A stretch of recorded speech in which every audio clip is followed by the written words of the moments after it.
The race to 5G is on, and the battle for talent is getting fierce. Welcome to 5G Talent Talk with Carrie Charles, a podcast dedicated to helping you face the future workforce head on. Navigate this challenging talent landscape with innovative strategies to attract, retain, and engage people in this new world of work. Only here on 5G Talent Talk with Carrie Charles, CEO of Broadstaff Talent Solutions.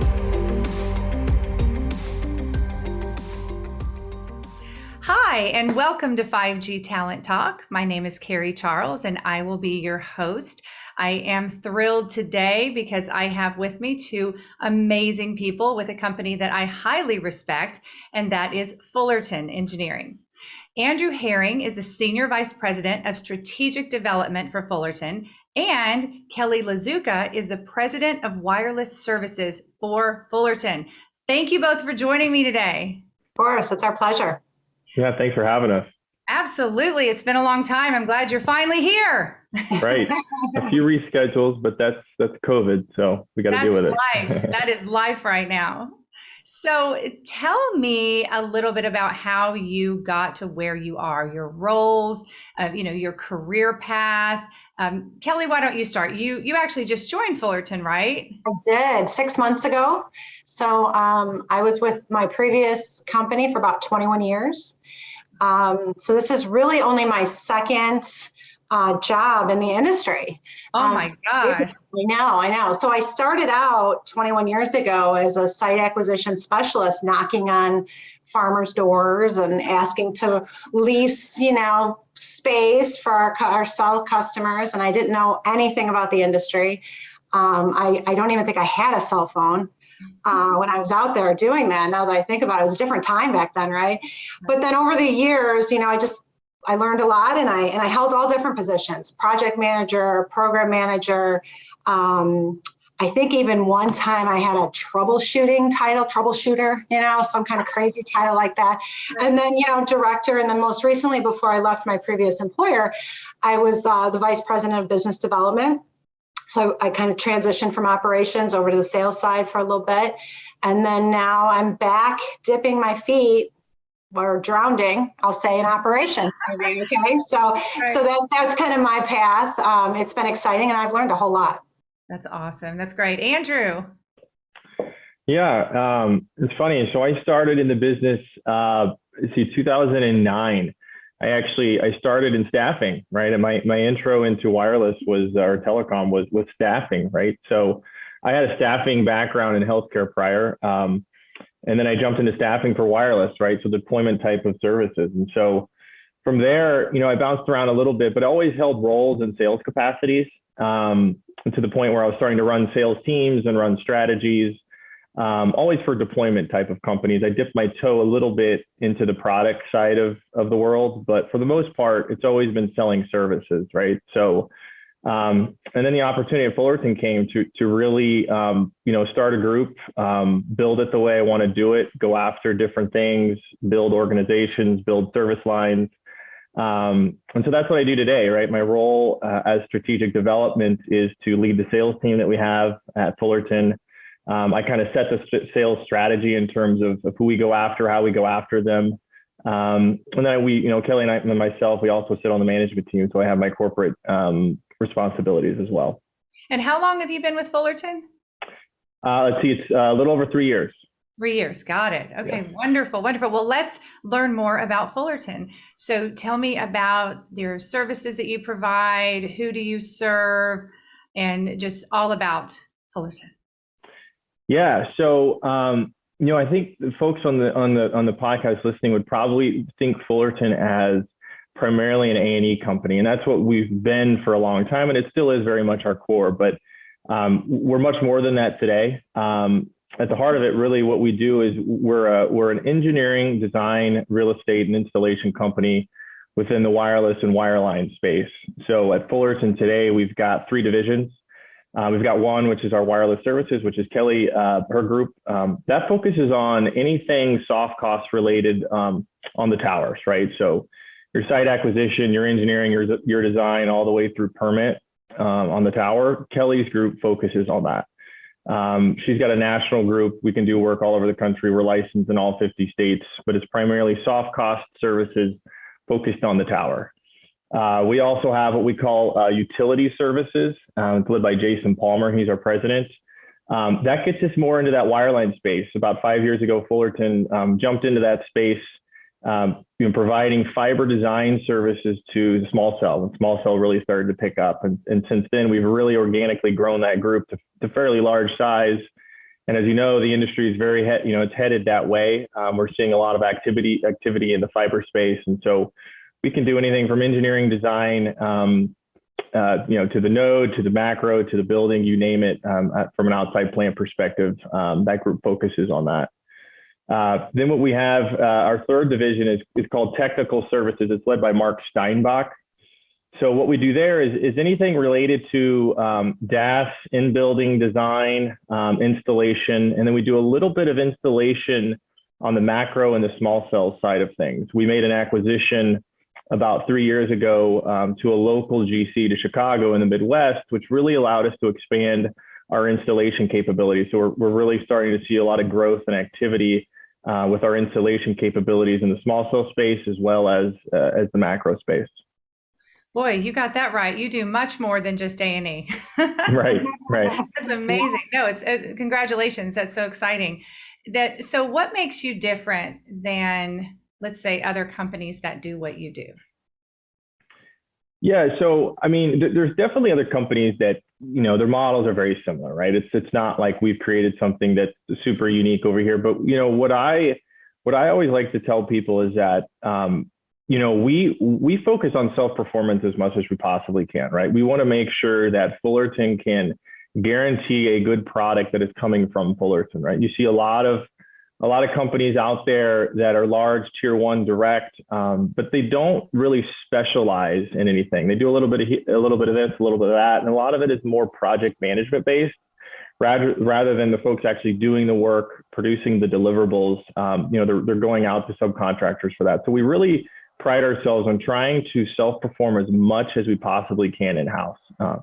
So we like to say that we've got the best. We got the best of the best, right? We have a really good engineering team. Obviously, we've been doing it for 20 plus years. So we like to say we have a really good niche on bringing in good engineers, training them the right way, and really delivering just an exceptional product. And the same goes for all of our services. So we're really trying to keep the quality there by self-performing as much work as we possibly can. The full life cycle of deploying, cell sites and networks is something that we really focused on. We pivoted to be able to handle all of that. And so again, self-performance is key for us, and finding just the best possible people to do that is key. And also I'd like to say that, technology, we're really utilizing technology and automation to deliver this, right? Goods and services nowadays need to be delivered in a different way. And we've really embraced technology, we've embraced automation to be able to help us do that. And I think that gives us a competitive advantage as well. Good. Any other thoughts, Kelly? Because I want to hear more about your group and also a little bit about your vision. You've been there 6 months. So what are you going to do? What's on the horizon? Well, the vision is evolving, but the group, let me talk about my group real quickly. I'm really proud of the group I'm working with.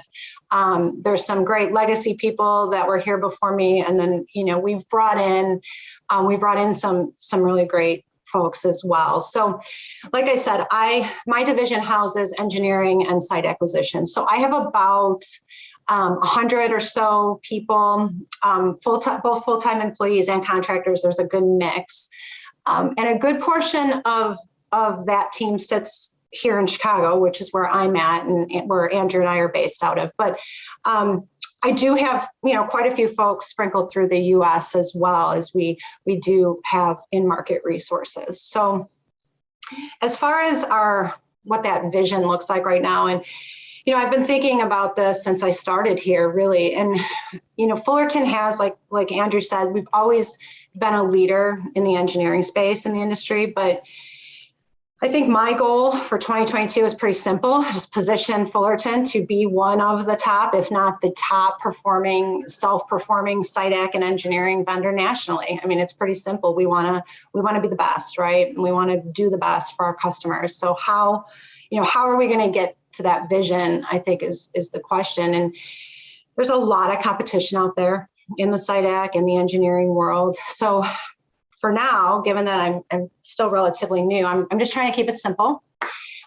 People, Andrew hit it on the head, putting the right people in place and setting up a culture at Fullerton where our teams really want to work, where there's this mutual respect between the leadership and the teams. And, leaders are taught how to get progress and teams are taught how to stretch themselves. And I don't mean overwork themselves, but I really mean more challenge themselves, right?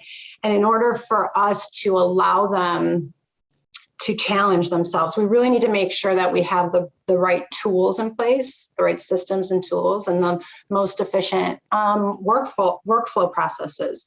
This is the key to setting up our good people for success. And Andrew's going to talk more about the culture in just a bit, but certainly the tools and the processes, we've been working on improving them since I started. So we're excited about that. The other thing is work and how we accept work, how we deliver on the work that we commit to is going to change a little bit. So, we're really being a little bit more strategic on what scopes we take, where geographically we accept work. It's really, really hard to say no to a customer. Mm-hmm. I know that. I've fallen into that trap. It's, we're afraid of ruining the relationship. We're afraid of not getting asked to participate in future work. But what really I've found is that, the customers want honesty. They want us to tell them if it's a scope we can't handle or a market that doesn't make sense for us, or if we're just too overloaded. So, most customers, they really understand and appreciate our honesty, I think, because we're really helping them avoid failure and we're helping to avoid breaking a relationship in the future. And then I think the last thing I want to focus on in getting us, to being that top performing vendor is really our operational strategy. Like I said, lots of competition, right? Vendor pricing is really driven down. Milestones are probably lower than we've ever seen them. Our customers now have matrix pricing and take it or leave it pricing. And as a result, Fullerton really doesn't have the option to be a cheaper option, but we can certainly be the fastest and we can create, quality deliverables for our customers. And that is the goal. We want to be fast, but we want to do it right. So the past few months, I've been working with my vice presidents on both my engineering and site acquisition side, Ahmed Garcevic and Samir Alim, respectively, to set up this really high performing model. So we're ready to rock and roll in 2022. Well, you've done a lot in 6 months, that's for sure. Yeah, and I will add. So Kelly was such a key hire for Fullerton because as we were making that shift and pivoting into the SITAC space, we had started doing it about 5 years ago, but at a very small scale, right? And as we started to get more tier one contracts and get bigger looks at things across the country, we didn't have the personnel to deliver that. We didn't have the tools. We didn't have the experience. We didn't know what we were doing, right? We had done a good job of getting it off the ground organically, but how do you then deliver on it and deliver at scale and deliver the good quality product, right? And so that was why, Kelly coming over was so big for us. And it was such a big land that she has that experience. She's done it. She's seen it. It was so big for us. And so, she's come over and just done a phenomenal job. And as she mentioned, but it was so key for us to get Kelly to be able to deliver on the strategy and the model. I can't harp on that enough. Oh, you said it's all people. Huh? I'm going to take care of Andrew after this. I'll take care of you after the show, Andrew. Okay. Right. Kudos. That's great. Andrew, you mentioned 5 years ago, and I know that Fullerton was a different company 5 years ago, right? And you talked a little bit about it earlier, but tell me what has changed. How has the company changed? Yeah, for sure. So again, as I mentioned in my intro, primarily A&E was always the focus, and kudos to the old ownership prior to me joining, because we do have new ownership now. They did see the writing on the wall. They said, look, the industry is changing and it's evolving, and we need to do something about it, right? So kudos to them for actually acknowledging that. It's really hard for companies who've been in business for that long to acknowledge that something needs to change. So they did acknowledge that, and they started to put the wheels in motion to expand other service offerings and to be able to capture more scope. So some of the wheels were in motion, but we were kind of stuck, right? They didn't really have the people, the experience that had done that before, had opened up other lines, had gone to the carriers direct. So really the last 5 years, my focus has been one, going out there and getting those tier one contracts, right? Historically, Fullerton has always worked through program management type companies, third parties, turf vendors, et cetera, right? And so we had to go out and acquire those contracts, right? And that takes a lot of time to get paperwork and get in front of those people. So, there's a lot of energy and effort for myself and others in obtaining contracts. That was one, right? Two was then getting the word out that Fullerton actually does these services, right? So we check the box with contracts, but then you got to go to the markets and you got to say, hey, we actually can do this work for you. And so again, historically, Fullerton was known as just that engineering company. So getting the word out that Fullerton does much more than that, takes time, right? So we were out there grinding and making sure that the industry was aware of what we were doing and where we were going. And then the last piece of that is winning the work, getting the work, and then delivering on the work, right? And so we were getting folks that were giving us opportunities, and we just kept delivering on the work, and that was huge. And again, adding these strategic hires like Kelly to help implement these processes, we kept doing, and now we're out. Now we're where we're at, and it's just as our strategy talked. It was being a tier one provider, offering more services that are more turnkey for the life cycle of our projects, and self-performing as much as possible. Those were the three things that we really focused on in our strategy, and it's really worked out for us. The world of telecom services has changed, and especially over the last year or two. And I know, Kelly, you touched on this, but talk a little bit about the changes that you've seen being in that world, and also maybe some of the challenges that you've had to overcome, and maybe some strategies that you've used to be successful in services right now. Yeah, I'll let Kelly jump in. I'll start. Yes, the landscape has totally changed in our industry, and we've got a lot going on, a lot of buzzwords. But what I've seen is a major change in the way that our clients are buying work, right? Buying goods and services. Before it was you get a contract, you go to the markets, you say you can do the work, you deliver the work, right? That's kind of how it was. Now there's much more complexity to it. We're seeing now that there's a lot more sourcing involvement, national sourcing involvement with our clients. Not only do you need to get the contract, you got to make sure sourcing knows who you are and what you do and where you do it. And they have to be very familiar, and you have to have that relationship. But then you also have to make sure the markets know who you are and where you can do it and how you do it. And so it's really added a level of complexity to the sales process. And so I think you're seeing the companies that are being successful in this space right now are the companies that have figured that out. Have figured out, okay, sourcing is very much involved. This is how they like to buy services. They're really consolidating, wanting single source type of solutions. So you got to make sure that you check that box and they know who you are. But then at the same time, you got to make sure that your sales folks are in the market, keeping those people happy so they know who you are. And so it's definitely added a level of complexity, but I think you've seen the successful companies come out of the last 3 to 4 years have kind of figured that out. And you've seen some of the old school, kind of the old guard companies either get gobbled up in M&A activity, or they just haven't been as successful with growth. And so, yeah, it's very much different. But again, we've pivoted ourselves over the last few years to be able to handle that and to be able to be attractive to not only sourcing, but the markets and the way that these folks are buying. Yeah, and I also think that more of our customers are looking for a turnkey model. So before they would have multiple vendors for different aspects of the work, right? So they'd have an RF firm for design, and then they would come in and get a SITAC vendor, and then an A&E vendor, and then a construction vendor, and then an integration vendor, right? So I think our customers rather are looking for more of a one-stop shop, and we're seeing that. And so that's the other reason why Fullerton has started to house more services, so that we can limit the points of contact and make our customers' lives easier too. Oh, right. And I think another point, sourcing has a role. I don't want to act like I'm talking poorly about my sourcing friends around the country and the globe, but they have a goal and to get the best bang for their buck, right? And to consolidate services. And I totally get that. And that's the world we live in. And so again, we as vendors then in the community have to get creative with how we deliver work, right? That's on us. And, there's a lot of smart people and a lot of smart tools in the world for us to take advantage of it. That's what it is, right? I mean, we should be lobbying for better prices, of course, because there's a lot of value in the work that we provide. But unfortunately, it is what it is right now. And so we have to be creative and come up with solutions on how to navigate that and to deliver that work. Sure. I love the positivity. Love it.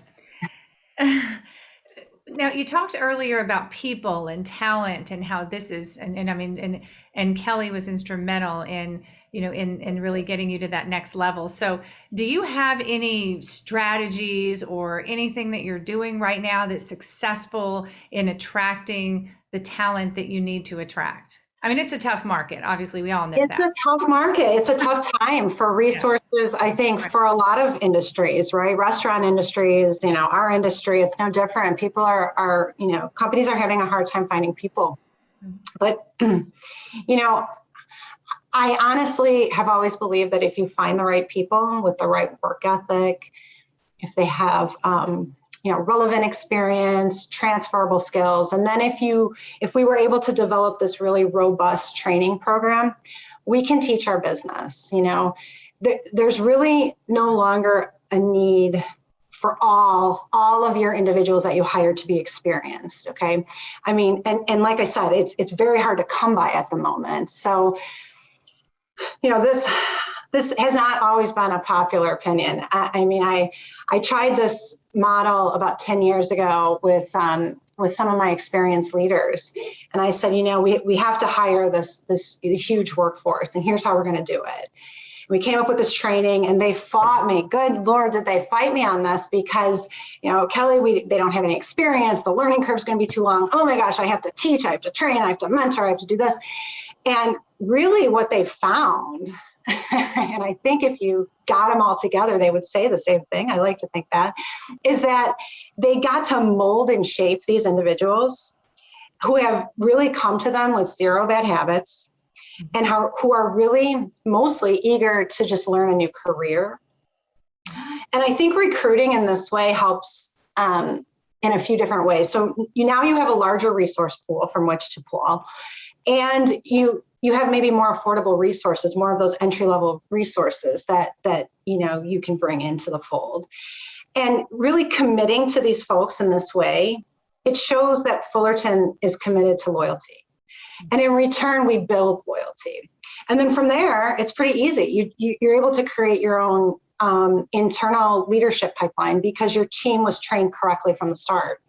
Now, this concept is easier said than done. Certainly, you need to have time, time to train, time to get past the learning curve, which most likely includes some kind of investment to carry costs. And quite honestly, not all companies have this luxury. And so I think that's why I feel really, really fortunate to be part of Fullerton, just because they're taking that kind of leap. And that's opens the door for huge opportunities for us to deliver.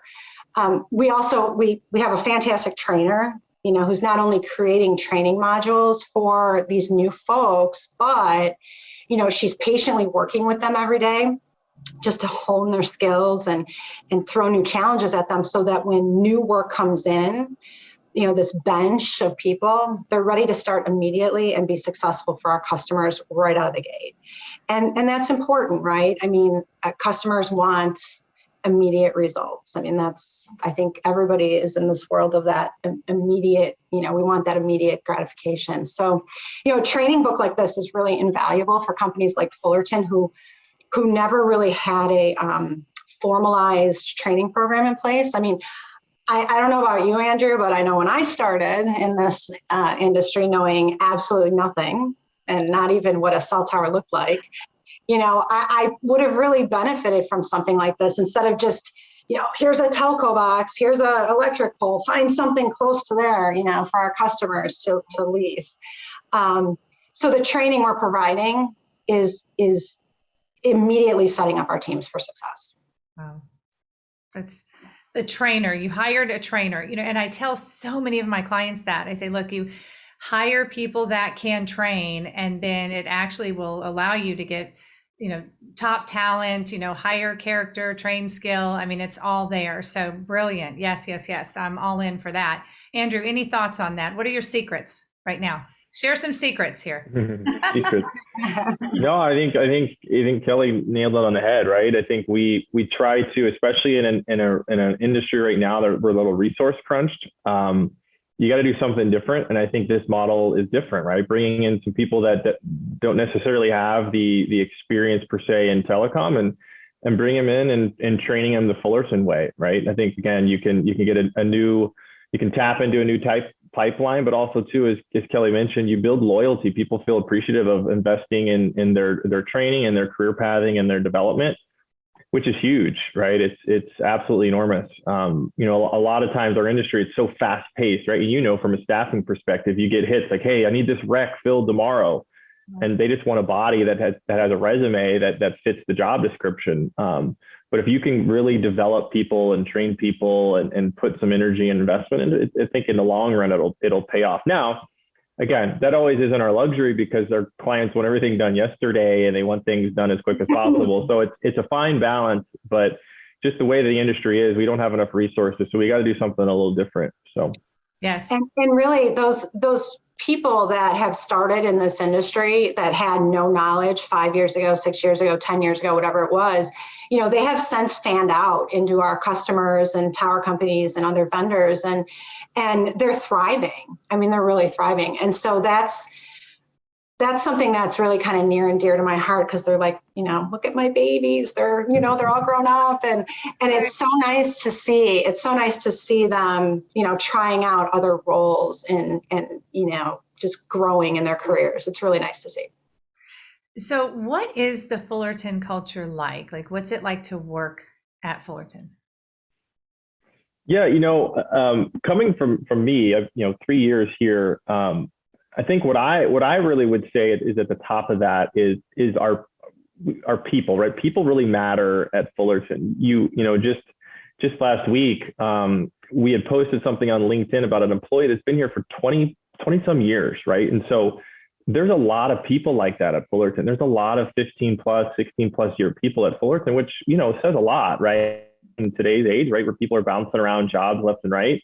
There's a lot of loyalty here. So first, I think that there's something to be said about having a workforce that has people that are here longer than 15 years. And so, clearly Fullerton takes care of their people. And with that, I think is just, again, the investment in those people, the career pathing, and things like that. And Fullerton really values that. And we see that on a daily basis, and we're continuing to build off of that. As Kelly mentioned, she's really focusing on training her people and her division and whatnot. So, really the dedication to the people is huge. Also too, the constant professionalism here always amazes me.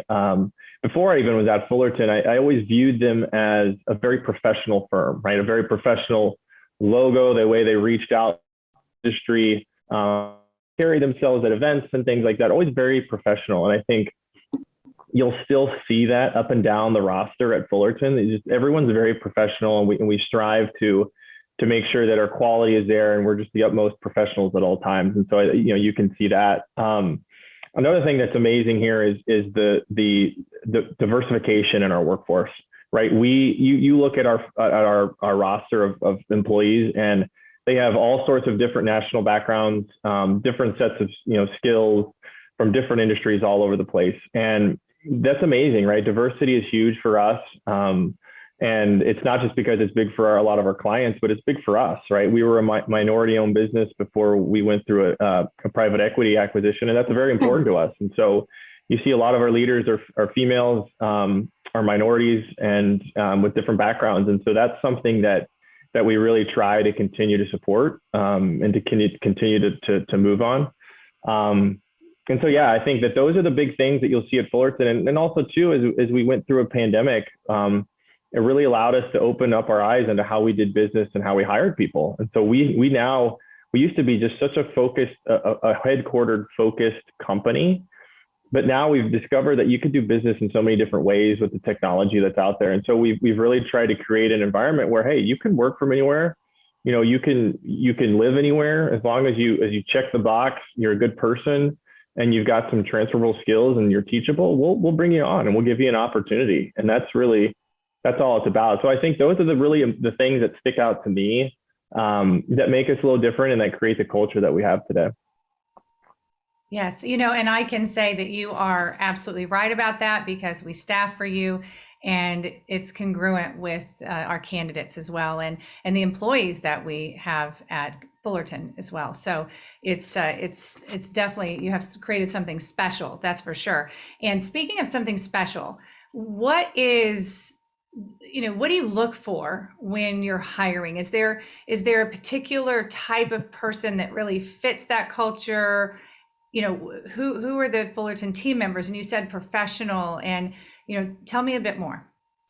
Okay. So, I thought a lot about this question, Carrie, and I figured I could give the canned response of hardworking, organized, professional, experienced, etc. And all of those things are really important. And I'm not downplaying any of those, but they're important to everybody, I think, in every industry, and they're givens, right? But for me, I have a few other characteristics that I look for when hiring a team, when putting a high functioning team together. And one of those, which Andrew mentioned, was diversity, but really diversity in background and experiences, and then also diversity in ideas. I never really saw the value or believed in hiring all people that come from the same experiences or beliefs as each other, or as me, for that matter. It's really important to have a well-rounded team. And at times, sometimes a team that's smarter than me, right? So some people are threatened by that, but one of my mentors once told me, and a lot of famous business folks have said this, but don't be afraid to hire someone who knows something or someone that you don't. I mean, it only makes you better, right? Just be confident in what you bring to the table. Your team will make you better. And I really believe that. And when I encourage that kind of collaboration amongst a diverse team, like I've seen in my past working history, it's like magic happens. It's amazing what ideas and concepts come out of that team. Yes. So diversity is important to me. Being dynamic, being agile, that is huge, especially in our industry. I mean, you can't be fixed in the status quo. Andrew mentioned that, our industry has changed and it's evolving over the years, and the way customers, hand out business and so forth and so on. And people who aren't afraid to grow and change as our industry grows, I think that's great. I think that's important to a high functioning team. And I personally like taking risks. I like trying new models, trying new things. And especially here at Fullerton, where there's so much opportunity to do that, it's really nice to have a team with me that sees that long-term vision and who wants to keep learning and growing with you, right? So I love to hear ideas on how to be more efficient and more effective coming right from those teams. I love when they, well, I won't say love. I like when they challenge me. I love the greatest honest. It's like, okay, hold on. The people that will watch this will know me that maybe I don't love being challenged, but but I like hearing how to do things differently, how to do it better, right? And having this dynamic, flexible, agile makeup, honestly, it naturally sets us up for success when new customer demands are placed on us or when customer priorities change. The person that fits into that dynamic culture, I feel, will be really, really successful. And then lastly, I mean, I think this goes without saying, but character is super important. Reputation, good moral character, that will set you apart from any competition as far as I'm concerned. You can never, ever go wrong with being honest, doing the right thing, even if it costs you a relationship, if it costs you a job or a customer. If operating ethically and doing right by your team, right by your customer, doing right by yourself causes you to lose one of those things, they probably weren't worth having in the first place. So a diverse group of people who can be really flexible and they want to grow and they have a really, really high moral character. Those are important to me when hiring. And they have a voice. And I love that you said that. You said it without saying it, but that everyone has a voice. Yeah. And you love hearing those ideas. And like and love, but you know the value is there. And I'm the same way. I'm like, this is very valuable. Go ahead and let me have it. Okay, go ahead, lay it on me. Andrew, what are your thoughts on that? Yeah, no, I totally agree. I think, for me, I'm big on, as Kelly mentioned, kind of the character piece, right? I'm all about, I'll give anyone an opportunity regardless of their skill set, regardless of what school they went to. If I view them as just a high moral character and they're dynamic and they come with perspective, I'm like, I can deal with that. I can train someone. It's not rocket science what we do. And especially in a sales role, for me, sales is all about reading the room and having really good self-awareness about, our clients and kind of the meeting you're in. And so those are things that I look for. I don't really look for someone that's got, 30 years experience selling services in our business. I look for someone that's like, okay, can you read a room? Do you have good character? Can you understand a client's needs? Are you solutions driven? Are you dynamic? Those are the things for me that I look for and that I value any day over a resume with a ton of experience or an Ivy League school. It just, some of that stuff goes out the window when I'm looking at my people. Yeah, agreed. Do you have any specific programs or initiatives where you develop leaders? I know that you bring people in many times that don't have experience, some that do, but some that don't. And then what's your process for taking that person along a career path and then developing them into a leader? Do you have anything formal? Is it informal? Yeah, I think for a long time it was probably more informal, but we're definitely formalizing it. We're putting some structure around that. As I mentioned earlier, Fullerton is a huge proponent of developing leaders from within. And in the past 6 months that I've been here, we have promoted from within. It's just, as you know, Carrie, giving that person a promotion into a leadership role, whether it be, project manager, program manager, design manager, director, whatever it may be, without the proper support, rarely works. We may think that someone is ready for a leadership role. They may think they're ready, but until they're actually in it, leading a team, we really don't know how they'll do, right? And team leadership is so important, probably more important than personal leadership, because you start to realize it's not just about you anymore when you take on a team, and this team is looking to you to guide them towards success. So how does Fullerton, I think your question is really, how does Fullerton provide that support to current and our potential leaders? And, for our engineering team, there's a lot of support there. Fullerton really encourages our engineers to get licensed in multiple states.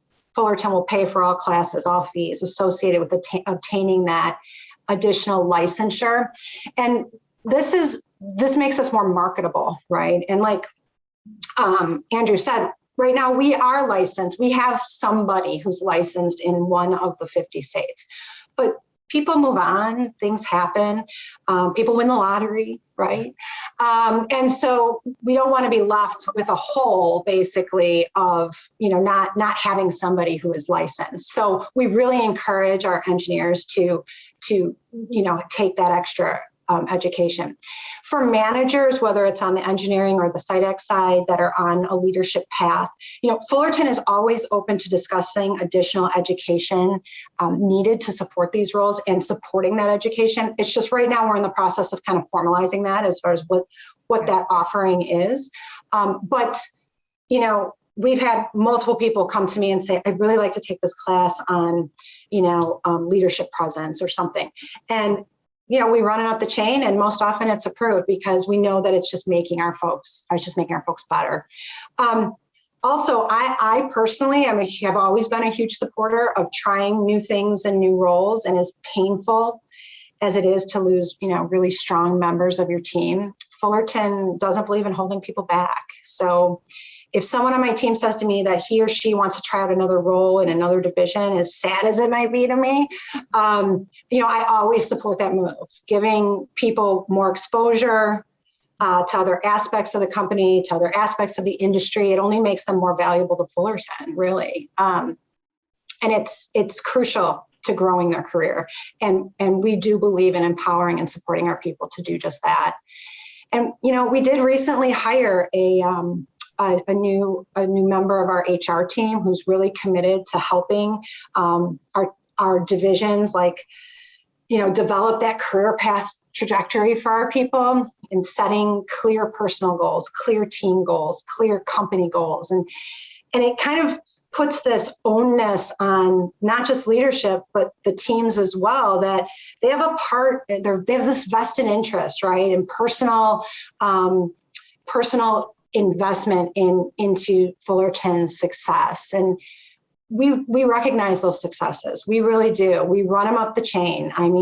We send Andrew all the time, get this out to the board, different successes that our teams have had specifically by name with our customers to give them exposure and access to that upper level. We think that's important. We think that's important to get them exposed to all of the, our leadership. And really, lastly, if we decide to put somebody in a leadership role, we're essentially saying we trust that person with the responsibilities that come with that role. I'm working with my team to empower their leaders and managers to make decisions, take chances, and accept the accountability that comes with that. Give them the power to run their teams. They'll always have our oversight, but let's face it, in the SITAC and A&E world, we're not doing anything life-threatening, right? There's no decision that can't be walked back and a good lesson learned from it. Now, if they keep making the same mistake, well, that's obviously another conversation. But, empowering our leaders and giving them the right guidance is something that we're really striving to implement here at Fullerton. Love it. Any thoughts, Andrew, on developing leaders and? Yeah, no, Kelly's a pro at it. She's been doing it for much longer than I and has a large workforce. No, I echo all those sentiments too. I think for me, I'll piggyback and say, I like to empower people, but I encourage people to fail, to try things and to fail, right? And so, early in my career in managing people, I was very hands-on and I did a lot for people, which enables people to always lean on you to do it for you, right? So you never allow them to take that next step and fail. And so I learned from that. And so, I give people, I give big presentations, big pitches, big moments to my team and say, this is yours, right? You've got the skill sets, you've got the ability, and we've worked enough, what we're talking about. Now it's your turn to go out and to try it, right? And you're never going to succeed and be successful unless you failed a couple of times. We all have, right? So for me, it's really just empowering the people and encouraging them to fail. Failure is great, right? So you learn from it. And so echoing everything that Kelly said, I think for me, that's a big thing, is trying my team too much. Although sometimes it's hard, right? Because I like to do my thing and have my spin on everything. But if you're too much involved, right, your teams tend to become reliant on it, and which is not a good thing. Yes. Agreed. Kelly, you're so successful and you've had such an incredible career history. And, I want to talk about, women in telecom, because I know it's no secret. There's not enough of us, and companies are always wanting to attract and retain and develop leaders that are women. And, you are now the president of a successful division. And so I'm just curious, has there been, how have you, in a male-dominated industry, how have you grown your career and, gotten to the level that you're at? Any challenges that you've faced along the way? As a woman, as a person, and any advice that you might give to a woman who wants to follow in your footsteps in telecom? Don't do it. No, I'm just kidding. I'm just kidding. Stop, don't go there. I'm just kidding. I'm just kidding. No, I've had a great career. There's no doubt about it. Thank you for those kind words. There's no silver bullet for excelling in a male-dominated industry. I mean, I can start out answering that with saying one thing I would have definitely done differently, and that is I would have verbalized my achievements more. And by that, I mean, I kind of camped out in this world of, put your head down, work really hard, and your hard work, your merits, it'll all be noticed. And sometimes that's the case, but oftentimes especially for women, it's not. And if there's anything I learned about myself these last few years is that sometimes you can't wait for your work to be noticed. You need to grab that recognition, and then the other thing for women is it's hard, but to then reconcile with yourself that it's okay to do that. And I think that I went for a lot of years just kind of like, my hard work will be noticed, I had challenges along the way. No different than a lot of people listening to this. I'm not, there's nothing special about that. I was overlooked for promotions, credit for my work was taken, by male counterparts, probably some unnecessary blame put on me because I had higher expectations launched on me, I think. Same challenges you've all faced or are still facing today. But look, what worked for me is that I sought out mentors. Nowadays, there's far more female mentors in our industry than there ever were. My mentors were men. It was a handful of men who not only believed in me, but who believed in equality among the sexes. I was lucky. I had a handful of good male role models, male mentors, and it's a little different now. The thinking in our industry isn't quite as antiquated as it once was. I mean, it's not perfect. And like you said, Carrie, there are more women in our industry than there ever have been, and that's a testament to things are changing now. And again, it's not perfect. It's just, it has improved. But I think the advice I would give is if you want to be an executive, whether in this industry or any industry, I think I would say be professional, be humble, and don't be afraid to speak up and show what's in your wheelhouse. If you can maintain your reputation, that is so valuable. Have a good balance between humility and confidence, grabbing that recognition, and then just continue to improve on your experiences and your performance. People will recognize you. They'll recognize your value. You'll have upward mobility. You'll have opportunities for advancement. My last piece of advice is, a strong support system at home, especially if you're a working mom, never hurts. I mean, do not underestimate the value of that support system as it plays into your success. Wow, Kelly, thank you so much for your honesty and the wisdom and advice. And it was absolutely brilliant. So thank you. I'm sure many people appreciated that just now. So let's talk future. What trends do you see in your vertical in the services world for 2022, and any opportunities that you're working on, anything exciting that you're seeing up ahead that you're going to take advantage of? Andrew, you want to take that one? Yeah, I'll add what I see. It's a super exciting time in our business, and everyone obviously reads the publications and stays in the loop on what our customers are doing, and they're very active. A lot of buzzwords. There's a lot going on.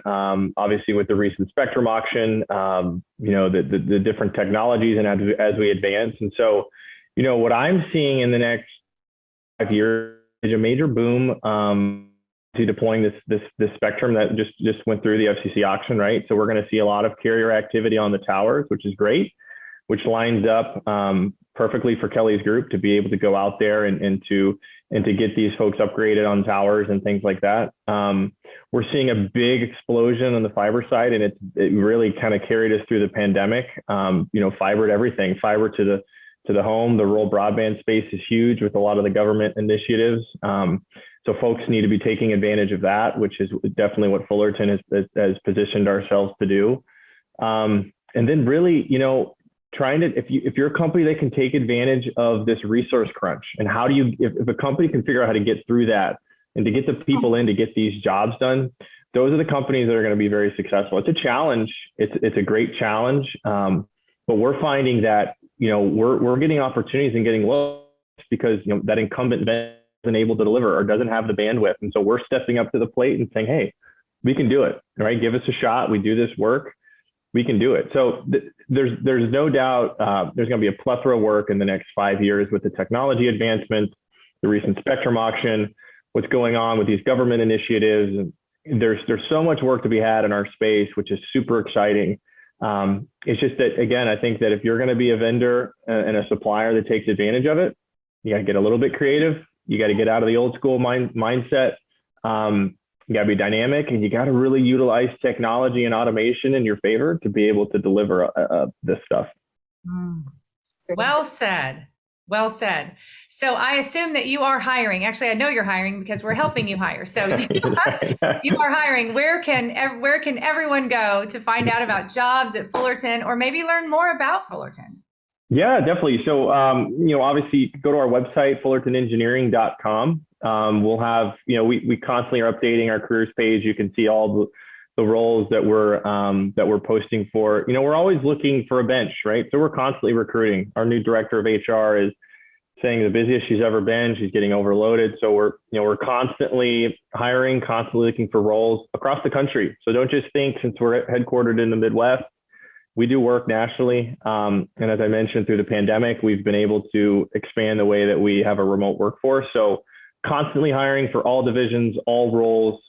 You can go to our website, LinkedIn. We're getting very active on LinkedIn. You can check out all the cool things that are happening on LinkedIn, or, our information is probably going to be shared. You could reach out to us individually, right? We encourage you to reach out to Kelly and myself if you've got questions, follow up, want to know a little bit more about us and the company and what we're doing and kind of the opportunities we have. So I encourage that as well.